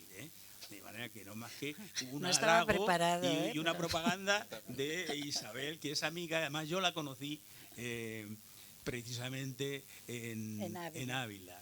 En Ávila la conocí, donde compré el libro, porque coordina muchísimas cosas, es decir, de estos temas, como es historiadora y es muy conocida, y es de Abulense, y yo soy abulense. Tuvimos unas jornadas allí, sí, me corto. Entonces, hay una cosa que en el libro ese Como un pulso, que es magnífico también, como este otro, pues ella ha hablado de su madre y de sus características y de su mala relación con ella y tal. Y era, bueno, en el libro yo digo, voy a decir, como no es su nombre verdadero, voy a decir que era Doña Florita. Su nombre verdadero era Rita. Para que sepáis que además he sido breve, ¿no, Fernando? Bastante, Sí, ahora, venga. entrega el micrófono. Y gracias, A ver, estaba, mira, allí al fondo. Sí. Sí, el primero, es verdad, luego este señor de ahí. Sí. Bueno, muchas gracias por todos los testimonios. Al igual que Manuel, yo también estuve en los calabozos de la Dirección General de Seguridad aquí en Madrid y es indignante que no pongan una placa, ¿no? Ahí apareció que el estado de excepción 1970, y yo estuve ahí preso 11 días y 11 noches en 1969. Yo creo que el estado de excepción lo promulgaron en el 69 como una respuesta, porque tenían miedo por lo que había pasado en el 68 francés, ¿no? Entonces fue la respuesta y nos cogieron a un montón de gente, ¿no? Estaba aquello lleno. Nada más. ¿Te contestas sobre los estados de José María, excepción? casi mejor los que lo vivieron directamente. No, pero... Porque estaba lo de Ruano, ¿no? Si no me equivoco. Sí, en el 69. Es que muchos estados de excepción se relacionaron con el movimiento estudiantil, curiosamente. Bueno, vamos a buscar los estados de excepción. Vamos. Vale. ¿Os Pero parece en como 69? son varias, Vale. como son Es que varias hubo palabras? dos estados de excepción. Y el juicio de Burgos, me están recordando aquí, lo miramos a ver los estados de excepción exactamente cuándo fueron. Sí, gracias por todos los comentarios, todas las anécdotas que habéis contado, pero yo, me vais a perdonar, pero os voy a echar la bronca, porque habéis hablado, con razón, por supuesto, de todo lo que es el movimiento estudiantil, Universidad de Granada, Universidad de Madrid, pero ¿y los obreros? Los obreros también hemos pasado por la Dirección General de Seguridad y no lo habéis mencionado. No sé si en el libro no lo he leído. Bien, pero aquí al hablar de eso se tendría que haber hablado de los obreros, porque muchos de nosotros también hemos pasado por ahí cuando éramos enlaces sindicales, teníamos contacto con los estudiantes, con las facultades y nos movíamos todos juntos. Y no habéis mencionado nada relacionado con esa relación entre obreros y estudiantes. Gracias. Perdón que a lo mejor no ha salido, pero hay capítulos del libro, el de Javier López Gijón, que además es el padre de mi hijo, por lo tanto queridísimo, en que él comenta los 3 obreros de la construcción que mataron en Granada, cómo eso hizo que se despertara su conciencia. Yo solamente aclarar que el libro se llama Plaza de los Lobos 1968-1977, Memoria de estudiantes antifranquistas de la Universidad de Granada. O sea que es verdad que este libro junta una serie de personas que han narrado la represión en la universidad. En Andalucía, en concreto, Comisiones Obreras ha hecho 2 grandes libros, uno sobre el movimiento obrero en Andalucía y la represión del movimiento obrero, y otro también sobre el movimiento estudiantil. Fueron 2 movimientos, además los estudiantes admirábamos al movimiento obrero. Con la huelga de la construcción de Granada yo recuerdo ir a las obras, los estudiantes, a ayudarlos a repartir panfletos y a hacer piquetes para que no trabajara nadie. O sea que tienes toda la razón. Ahora que se ha analizado el Tribunal de Orden Público, están clarísimas las cifras. El 50% de los procesados por el Tribunal de Orden Público fueron del movimiento obrero. El 15% fue del movimiento estudiantil, el 18% fueron de los movimientos nacionalistas, vasco, gallego, canario, catalán. O sea que el movimiento obrero fue fundamental. Los procesados, también José María ha hecho la mención de la diferencia de trato y brutalidad, y este libro en concreto, este pequeño libro, va sobre memorias del movimiento estudiantil, pero hay muchísimos libros sobre el movimiento obrero y en concreto en Andalucía se han editado un libro muy importante que ha sido investigación que ha hecho Comisiones Obreras en sus archivos. Entonces, podríamos, si estuviéramos presentando ese libro, hablaríamos más del movimiento obrero, pero fue fundamental en la toma de conciencia de muchos de nosotros y además la alegría que nos daba. No sé claro de qué partidos éramos cada uno y a lo mejor meter esto, pero a los que éramos del PC nos gustaba mucho decir que teníamos muchos obreros en el partido. Entonces, respecto a otros grupos que aparecieron al final y que quizás eran más solo de estudiantes, no voy a decir cuáles. Con lo cual tienes toda la razón por un lado, pero el libro, específicamente hoy, son memorias de estudiantes antifranquistas de la Universidad de Granada. Por eso hemos hablado de Granada también. O sea, es que el libro es estudiantes y Granada. Entonces no hemos hablado de Salamanca, no hemos hablado de Barcelona, hemos hablado de lo del libro. Pero estaría muy bien que organizarais otra charla centrada en el movimiento obrero. Yo creo que sería muy interesante. Perdona, Isabel, es que le quería aclarar a Juan que el capítulo que he leído yo del Socorro es muy bonito cuando ella habla... Micrófono. Es que no tenías la palabra. No, perdone, es que era para aclararle a Juan que en ese capítulo se ve cómo ella habla, que recorrían toda la Vega granadina de pueblo en pueblo, y cómo su contacto con las obreras, cómo aprendieron también de ellas, se encontraron con una peluquera de uno de los pueblos de Maracena, que ya había hecho una asociación. Ellas no entendían los términos, todavía no sabían que se llamaban feministas ni qué era el feminismo, pero cómo intercambiaron las estudiantes su filosofía y las obreras todo lo que las dieron a ellas. Solo eso, perdone. Y esta peluquera de Maracena sigue siendo una activista, a mí me manda cantidad de cosas, una activista feminista y obrera. Bueno, Maracena ya sabéis que era un pueblo muy particular, con alcalde comunista desde el principio de las primeras elecciones. Y entonces, sí, que en el libro hay referencias al movimiento obrero, pero está centrado en el movimiento estudiantil. Solo hay 2 palabras pedidas. No sé si alguien ha levantado la mano y no lo he visto. Es Paco Galeana y José Luis. Allí al fondo. Vale, pues Paco. Bueno, yo me voy a remontar más atrás. Cuando el golpe de Estado, yo no sé, yo pienso que fue en Canarias o fue en Melilla. Tengo mis dudas, pero bueno, donde fuera fue un golpe de Estado. Mi madre nos contaba a mis hermanos y a mí en los años ya 40. Mi padre era pescador en una pequeña barca donde iban 4 marineros. Y uno de los días vino la barca de pescar, y cuando estaban desembarcando las cajas de pescado, vino un coche negro, decían que era, y se bajaron 2 falangistas. Y dijeron, a ver, aquí va embarcado Antonio Pérez y Juan no sé qué, y dos padres de familia levantaron el brazo y sí, yo soy Juan y yo soy Pepe. Dice, venga al coche. Y mi padre dijo, pero ¿qué hacen ustedes? Estos son padres de familia que tienen 4 hijos, pero ¿qué está?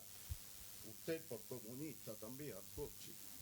Y se lo llevaba entonces al presidio de Victoria Grande, en Melilla.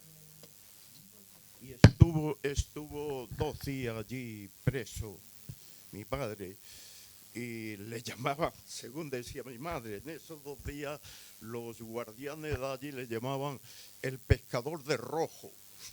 Pero bueno, eso no es el caso. Entonces en los barrios obreros habían algunos falangistas que vivían y llevaban el control de todo el barrio.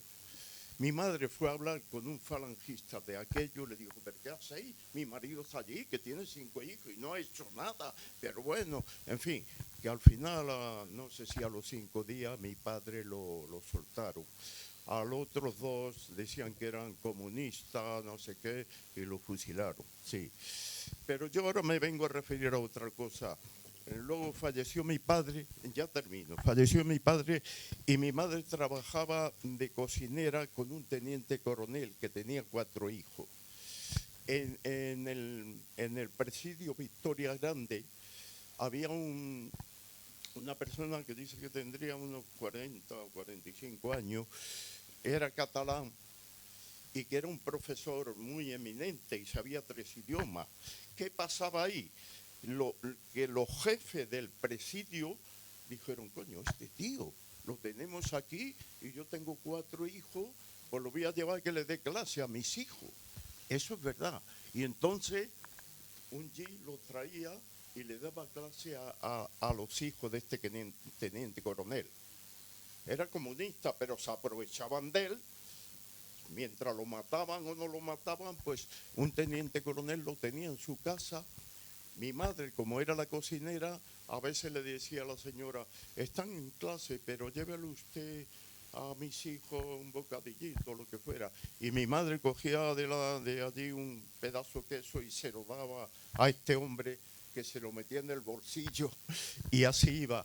Hasta que otro teniente coronel, o de una esta más alta, que se dio cuenta de aquello, no, como un rojo iba a estar dando clase. Compré que eso no podía ser. Y entonces, a los 2 o 3 días, mi madre nos contaba que vino muy disgustada a casa y que mi hermano mayor le decía, mamá, ¿qué te pasa? Dice, que han fusilado al señor Andrés. Yo he estado mirando internet, incluso yo tengo un sobrino que es militar. Y le he dicho, a ver, averíguame esto de Andrés, el señor Andrés. y no hemos encontrado nada de historia, no hay nada. Pero esto sucedió, sí. Andrés, catalán, cárcel. Bueno, yo es un dato que posiblemente no exista en documentos, pero como habéis tratado el tema de los problemas en la familia, en el 1973 el ministro de Interior era Francisco Ruiz Jarabo. Tenía una hija que se llamaba Consuelo Ruiz Jarabo, que es muy conocida todavía ahora, que era buena compañera de lucha. Por cierto, para los orensanos seguramente os suena ANPG, Asamblea Nacional Popular Galega. En aquella época era por donde andaba yo. Nada más. Pues está el nacionalismo gallego, juicios en el Tribunal de Orden Público, visto en los estudios que se han hecho sobre el TOP.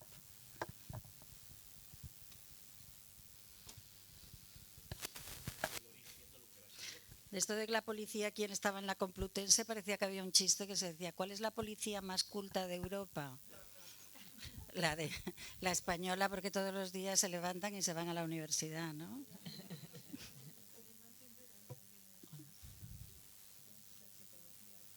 Ya, claro. Bueno, en este libro de una historia de la policía española he visto que los miembros de la Brigada Político-Social tenían matrícula gratuita en la carrera que se quisieran. Y esto que siempre suponíamos, ¿no? Este es de la social, este es confidente y tal. Pues ahora este historiador es que ha encontrado un documento en que les dice el jefe de la policía: oye, que tenéis matrícula gratuita, pero es para que paséis información, porque había algunos que solo aprovechan, parece ser, para estudiar.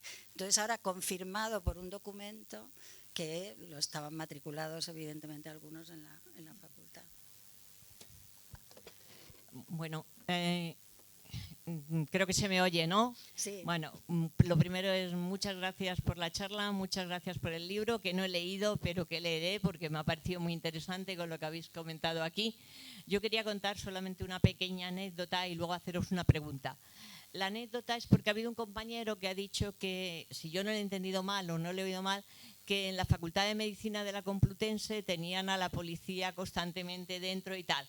Bueno, pues yo que era de químicas, en químicas entraban menos, porque realmente allí lo que se comentaba es decía que les daban miedo entrar porque les podíamos amenazar con un vaso de precipitados con agua que podía ser ácido sulfúrico. Y entonces hubo un hecho casual que la verdad es que vino a reafirmar un poco de esto, y es que no sé si recordáis el proceso 1001. En el proceso 1001 se empapeló la Facultad de Químicas, es decir, estaba todo lleno de los compañeros del PC, y entonces dio la casualidad que entró la policía a quitarlos y casualmente estalló una bombona de hidrógeno. Salieron corriendo, o sea, no os podéis imaginar el susto que se llevaron, y entonces la verdad es que aquello fue una cosa curiosa, era simplemente una anécdota. Y luego yo os quería preguntar, no sé si en Granada o en otro sitio habéis indagado algo sobre que yo he oído comentar algunas veces y conozco algún caso, y es de la introducción de heroína por parte de la policía en grupos de izquierdas, y que eso fue causa de las muertes de muchos compañeros de izquierdas, ¿no? Entonces yo eso lo he oído, no, la verdad es que no he indagado sobre ello y no sé si hay mucha veracidad o no, pero me gustaría saber si habéis indagado sobre el tema. Gracias. José María, ahora, ponte este micrófono.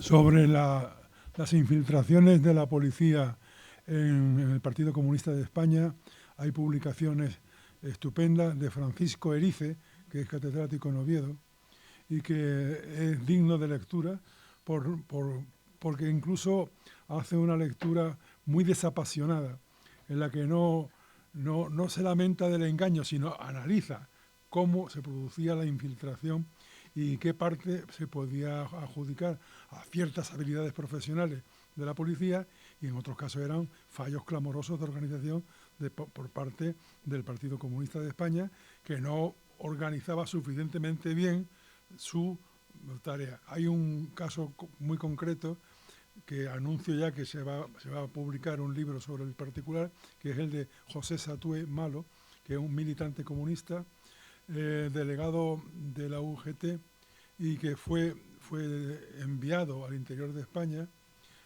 para dirigir la reorganización de la organización de UGT, que era entonces el sindicato de izquierdas único en España, poco más o menos, y que duró unos meses solamente porque un comisario muy famoso, cuyo nombre se me acaba de olvidar, pero que, vamos, que es fácilmente localizable. Conesa. Justamente, el comisario Conesa estaba infiltrado en el Partido Comunista de España en Madrid. Y Conesa y una cuadrilla de policías fueron los que detuvieron y desorganizaron todo el montaje de Pepe Satué con la UGT, donde publicaban la propaganda ilegal de UGT e incluso números de Mundo Obrero en la clandestinidad. Pero esas publicaciones existen y son de lectura más que recomendable. Sobre el tema de la heroína, yo acabé en junio del 75. O sea, mis primeras ideas del problema de la heroína son ya cuando había acabado la carrera. Quizás tiene más que ver con la transición, quizás, pero era Granada. En Granada lo que sí que se fumaban canutos, pero no, yo no recuerdo en el mundo estudiantil de Granada. Sí que he leído un poco esa interpretación también de una juventud muy politizada y de repente la movida y quizás las drogas, la heroína y tal, que eso produjo, o sea, es que de repente era como antiguo estar politizado y lo moderno era Alaska y los pegamoides, que ya vemos a dónde ha ido derivando, ¿no? Entonces, el análisis de la movida como un poco como contrapropuesta de una juventud muy politizada, muy consciente, sí que lo había oído. El tema de la heroína, como no sé si se ha estudiado, en mi experiencia es algo posterior que afectó a hijos de amigas y el SIDA también cuando llegó y cosas de esas, pero poco una generación un poquitín más joven, pero no sé si se ha estudiado eso. Quédense con el título maravilloso de Emociones en lugar de soluciones, que es un libro publicado por dos investigadores de la Universidad de Valencia, Juan Percurt y otro, que se me ha ido el nombre. Pero vamos, ahí se explica perfectamente el paso transicional entre la canción de autor, la canción protesta y la canción ya basándose en las nuevas modas musicales que vienen justamente del mundo anglosajón. Buenas tardes, muchas gracias por estos testimonios y estos libros. Estoy mirando la videopositiva, ¿no? Lo que se proyecta en la pared, y veo que es del año 71. Lo que quiero decir que en el año 71 yo tenía 5 años. Es decir, todo me lo han contado, bien sea vía familia o vía testimonios como lo que tenéis hoy. Y la pregunta de lo que quiero preguntar a personas que han sido viejos luchadores, comunistas, sindicalistas, obreros, profesores, muchos de ellos en una posición, o todos ellos en una posición muy difícil por su situación familiar contraria a lo que ellos creían, o aquellos obreros que incluso estaban absolutamente, yo diría, no sé si incapacitados o con razones para estarlo, porque tenían familiares en la cárcel por haber defendido la República, o muertos en una cuneta o desaparecidos. Bajo mi relativa juventud, porque tampoco es que yo sea muy joven ya, pero lo que me siento dolida por lo que considero que fue una transición que se hizo lo que se pudo, no lo dudo, y de hecho vosotros sufristeis para conseguir lo que se consiguió. Pero después de todo lo que se está diciendo aquí, sabiendo, por ejemplo, que la presidenta de la Comunidad de Madrid ha sido falangista, entonces la pregunta es, por favor, si consigo vivir un poco más que vosotros o en lo que yo pueda ayudar, ¿qué podemos hacer? Porque este país, y bueno, este país y otros muchos, pero nos importa el nuestro, está de pena y va camino de una caída libre. Entonces, no se hizo una transición adecuada en la judicatura. De hecho, es que todo sigue igual, es como si Trump dice luego que es comunista, por decirlo, ¿no? Se cambia la chaqueta y ya está, se hizo así en la policía, en toda la administración. Lo único que pudo cambiar fue los políticos, el poder ejecutivo, pero el Estado son otros muchos poderes, son otros cuantos poderes. Es lo que es la administración en sí. Y también pues el Estado policial, el Estado militar, ahí no ha habido transición. Entonces, ¿qué podemos hacer? ¿O nos aguantamos por ahora en que no nos sigan deteniendo o cómo podemos avanzar? Esa es la pregunta. Gracias.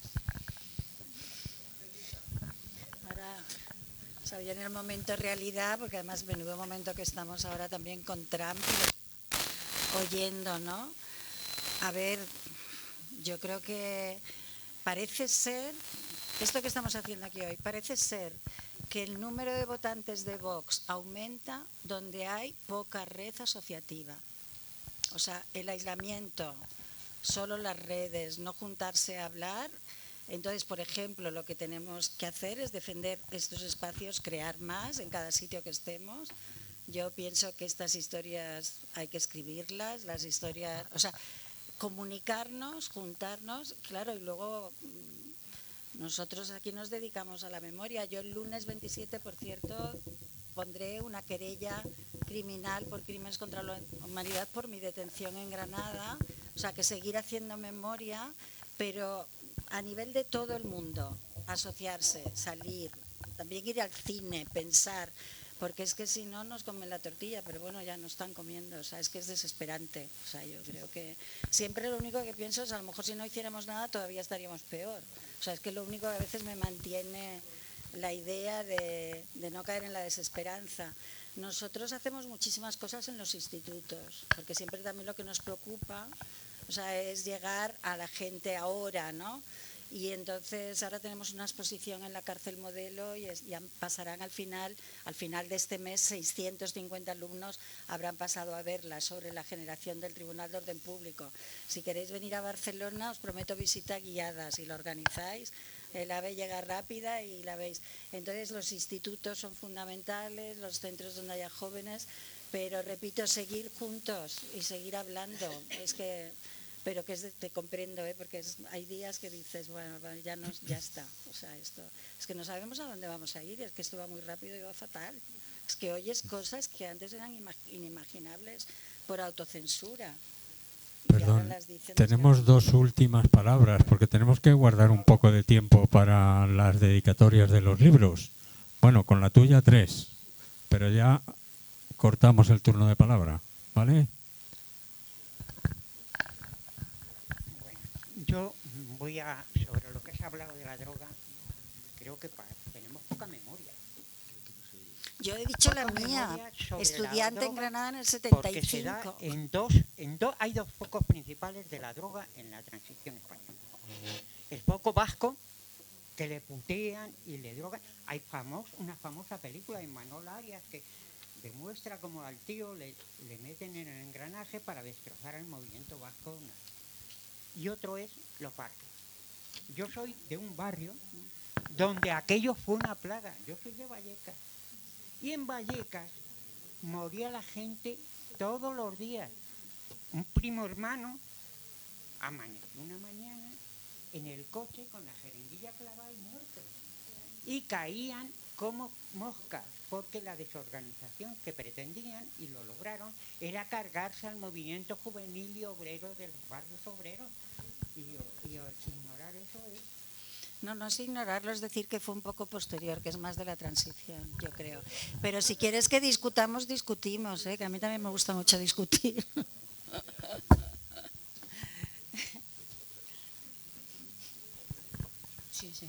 Sí, no te preocupes. Buenas tardes.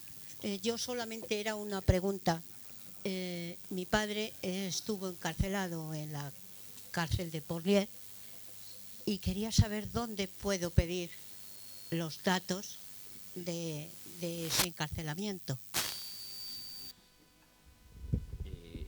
Bueno, voy a contestar yo aquí, pero es verdad que, a ver, ¿cómo lo diría? Es vergonzante que no tengamos todavía institucionalizado un sistema, o sea, que es un sistema para esto. O sea, yo aquí voy a atacar a la Secretaría de Memoria Democrática o a quien haga falta. Porque es muy fácil, o sea, esa pregunta es muy fácil de contestar. O sea, ahora mismo habría dos archivos donde empezar a mirar. Uno es buscar el sumario judicial militar, si él fue juzgado en Madrid, en el Archivo General Histórico de Defensa. Yo durante muchos años me he metido con los archivos militares, pero desde hace unos años funciona muy bien. Entonces se puede escribir, das el nombre y dos apellidos y puedes acceder al sumario judicial militar. Luego puede haber otros problemas. O sea, incluso puede haber desaparecido el sumario, etcétera, pero ahí guardan centenares de miles de sumarios judiciales. Esa es la información más importante.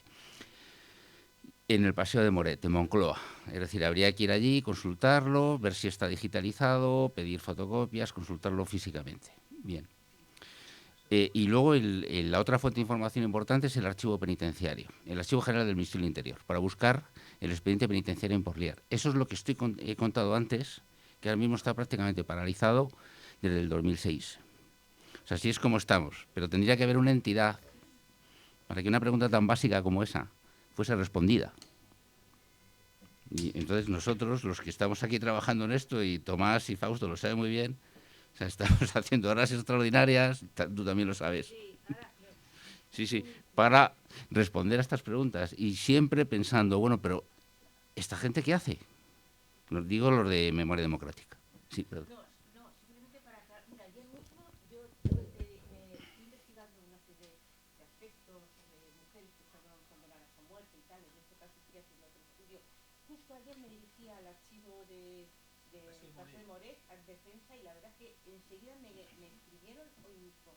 He recibido una respuesta además con una relación de expedientes que quería consultar y enseguida te contestan dándote todo tipo de facilidades y ya me han dado cita para dentro de 2 o 3 semanas. Quiero decir que lo que dice es realmente relativamente fácil y entonces sí que te pueden facilitar el expediente o los que queráis consultar, pero es relativamente fácil. Si entráis en la página de archivo histórico de Defensa de Madrid, lo busquéis en internet y ahí directamente viene ya un correo electrónico donde os podéis poner en contacto y enseguida os responden podéis presencialmente, que es fácil, estando aquí en Madrid, o incluso, que yo tengo algunos expedientes también en otras investigaciones que he hecho, te lo pueden mandar escaneado también, pagando y demás, pero bueno, es fácil ir allí y además yo creo que merece la pena ver los expedientes y tocar el papel, ¿vale? Hola, perdona. A mí lo que me gustaría es que estuviera gente más joven, porque esto, algunos en el tardofranquismo, otros lo hemos vivido un poquito antes, pero lo hemos vivido y eso nos da la capacidad de la vivencia y la capacidad de contarlo. Yo lo empecé a vivir con 14 años y hice una transición del falangismo al comunismo directamente y luego al socialismo. A mí lo que me asusta, y lo quiero decir por qué me asusta, es cómo se vanaglorian los neofascistas. Voy a contar un detalle solamente. Antes de ayer, no, hace una semana, en el Carrefour, estaban 2 personas hablando de que Pedro Sánchez iba a generar una dictadura bolivariana. Espera, porque eso no es lo más justo. Es que uno de los que estaban en la conversación dijo, esto va a ser como el 36, pero les vamos a hacer correr hacia el norte como antes. Esa vanaglorización de que están haciendo ahora, de que no les importa que les oigan, eso es lo que me asusta. Lo que a mí me salió del alma es decir, me vais a hacer correr por los cojones. Pero obviamente sí que tenemos un problema porque la gente lo dice abiertamente sin ningún problema. La siguiente es, mira esos que se han muerto en el Cayuco. La contestación del facha, que no se hubieran subido. Bueno, para terminar, volvemos al libro un momento. Quería volver al libro y leer este pequeña cosa de Javier López Gijón, Alaba el vuelo. No es fácil saber cómo se produce en nosotros la toma de conciencia sobre la dictadura y la negación de libertades en la que vivíamos. Recuerdo que me impactó mucho la huelga de la construcción en Granada en el año 1970, en la que murieron 3 albañiles: Cristóbal Ibáñez Encinas, Manuel Sánchez Mesa y Antonio Huertas Remigio, por disparos de la policía. Este suceso ocurrió delante de lo que entonces era el edificio del sindicato, en la actual Avenida de la Constitución. Yo vivía muy cerca y tenía que pasar delante de ese edificio cada vez que me movía por la ciudad. No me imaginaba a estos obreros muertos, lo que imaginaba era sus madres, sus hijos, que suponía jóvenes. Habían encontrado trabajo en una ciudad como Granada, donde el desempleo siempre ha tenido tasas altas, así que estarían contentas, sus hijos ya tenían trabajo. Y por una huelga en la que se pedía un aumento salarial, les comunican que sus hijos han muerto. Parecía algo increíble, sin sentido. Por pedir mejores condiciones de trabajo, acabar muertos. Estaba claro que este país no era normal, era impresentable. Yo aún no había entrado en la universidad, lo haría un par de años después, pero ese triste suceso, me lo han matado, me causó una gran impresión.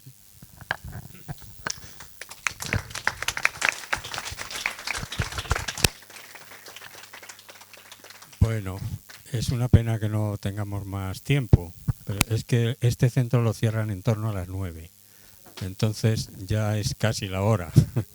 Sí, queríamos agradecer en nombre del Grupo Literario Encuentros y de los demás que no son de Encuentros vuestra charla, vuestra presencia, y también agradecer a la Universidad de Granada, compañeros de la Universidad de Granada.